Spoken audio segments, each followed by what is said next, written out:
Hello friends, welcome to Sunitha kitchen. ఈరోజు మన ఛానల్లో ఒక healthy and tasty chutney recipe గురించి తెలుసుకుందాము. అదేంటంటే పుదీనా కొత్తిమీర టమాటో కాంబినేషన్లో చట్నీ అండి. టేస్ట్ అయితే అద్దరిపోతుంది, అంతే హెల్దీ కూడా. ఇది వచ్చేసి అన్ని రకాల టిఫిన్స్లోకి, అన్నం, చపాతీ, పుల్కా, రోటీ అన్నిట్లోకి సరిపోతుంది. ఆల్రౌండర్ అని చెప్పొచ్చు, అంత బాగుంటుందండి. తయారు చేసుకోవడం కూడా చాలా సులువు అన్నమాట. ఇప్పుడు తయారీ విధానాన్ని సింపుల్గా చూసేద్దాము.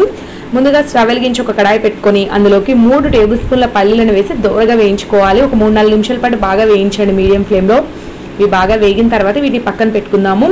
ఇప్పుడు ఇదే కడాయిలోకి 1 టేబుల్ స్పూన్ నువ్వులు వేసుకోవాలి. నువ్వులు చాలా త్వరగా వేగిపోతాయండి, 1 నిమిషంలో వేగిపోతాయి.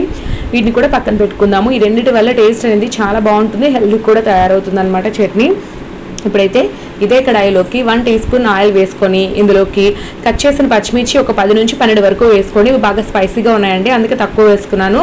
స్పైసీ కొంచెం తక్కువగా ఉన్నవైతే ఎక్కువ పచ్చిమిర్చి వేసుకోండి. పచ్చిమిర్చిని మూత పెట్టి వేయించండి ఒక 3-4 నిమిషాల పాటు. ఇవి బాగా దోరగా వేగుతాయి. ఆ తర్వాత పచ్చిమిర్చిని తీసి పక్కన పెట్టుకుందాము. ఇప్పుడైతే ఇందులోకి మరొక టీ స్పూన్ ఆయిల్ వేసేసుకొని ఇందులోకి కట్ చేసిన పుదీనా అలాగే కొత్తిమీరని వేసుకోవాలి. నేను పుదీనా ఒక కట్ట, కొత్తిమీర ఒక కట్ట చిన్న కట్టలు తీసుకున్నానండి. రెండు కూడా సమంగా తీసుకుంటున్నాను ఈ చట్నీ కోసం. అప్పుడే టేస్ట్ అనేది చాలా బాగుంటుంది. ఈ రెండింటిని కూడా వేసేసి ఒకసారి బాగా కలుపుకొని మూత పెట్టి 3-4 నిమిషాల పాటు కుక్ చేయాలి. లో టు మీడియం ఫ్లేమ్లో కుక్ చేయండి, బాగా చక్కగా ఫ్రై అవుతుంది. ఆ తర్వాత ఈ రెండింటిని కూడా పక్కకు తీసేసుకుందాము. ఇప్పుడు ఇదే కడాయిలోకి ఇంకొక టీ స్పూన్ ఆయిల్ వేసేసి ఇందులోకి కట్ చేసిన టమాటా ముక్కల్ని వేసుకోవాలన్నమాట. నేను ఇక్కడ 3 పెద్ద సైజు టమాటాలు తీసుకున్నానండి, బాగా ఎర్రగా పండుగ ఉన్నవి.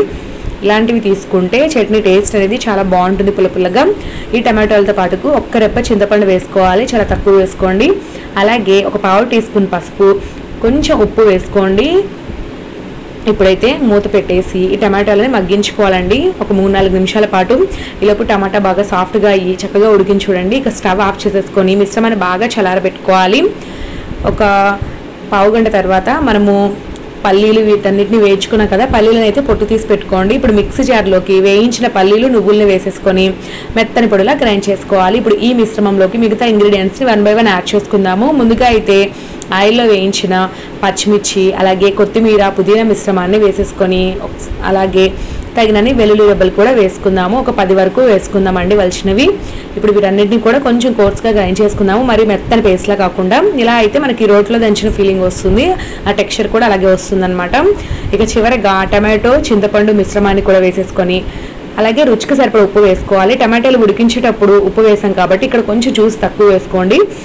ఇంకొకసారి కోర్స్గా గ్రైండ్ చేసుకుంటే మనకి ఈ చట్నీ రెడీ అయిపోతుంది అనమాట. టేస్ట్ అయితే చాలా బాగుందండి, ఉప్పు అవన్నీ కూడా కరెక్ట్గా సరిపోయాయి.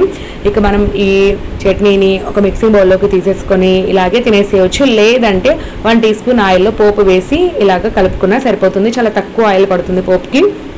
పోపు వేయకపోయినా కూడా టేస్ట్ చాలా బాగుంటుందండి. ఒకవేళ వేయాలనుకుంటే మాత్రం కొద్దిగా ఆయిల్లో పోపు దినుసులు అలాగే ఎండుమిర్చి, కరివేపాకు, ఇంగువ, కచ్చపచ్చగా దంచిన వెల్లుల్లి రెబ్బలతో మనము పోపు పెట్టుకొని కలుపుకుంటే ఇంకా బాగుంటుంది అనమాట. ఒకసారి అయితే ఖచ్చితంగా ట్రై చేయండి. ఇది ఎంత టేస్టీగా ఉంటుందో అంత ఆరోగ్యం కూడా అండి, చాలా బాగుంటుంది అనమాట. ఇది అన్ని రకాల టిఫిన్స్లోకి, చపాతీ, పుల్కా, రోటీ, దోశ, ఇడ్లీ అలాగే వేడివేడి అన్నంలోకి చాలా బాగుంటుంది. ఇప్పుడైతే నేను వేడివేడి అన్నంలో చూపిస్తున్నాను. వేడి అన్నంలో కొద్దిగా చట్నీ అలాగే కొద్దిగా నెయ్యి వేసుకొని కలుపుకొని తింటూ ఉంటే స్వర్గంగా కనపడుతుంది, అంత బాగుంటుందండి. ఖచ్చితంగా మీరు ట్రై చేయండి, మంచి హెల్తీ రెసిపీ అనమాట. ఈ వీడియో కనుక మీకు బాగా నచ్చినట్లయితే వీడియోని లైక్ చేయండి. ఇలాంటి మరెన్నో simple and tasty healthy recipes కోసం నా ఛానల్ని తప్పకుండా సబ్స్క్రైబ్ చేసుకోండి. Thank you for watching.